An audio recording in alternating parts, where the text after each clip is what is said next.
Mapapasarap ka talaga guys. Ang ginamos, para lang yung kabit. Mabaho, pero masarap.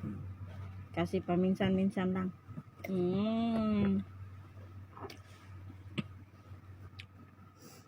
Kasi ang original ng sawa, parang sardinas lang yan.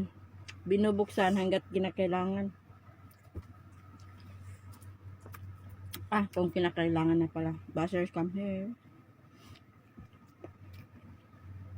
Pero masarap talaga ang ginamos. Kasi yung mga kabit, masarap yun magdala.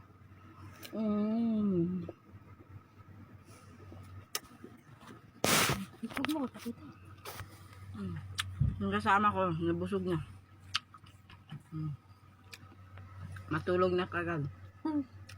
Yan ang ugali ng mga baboy.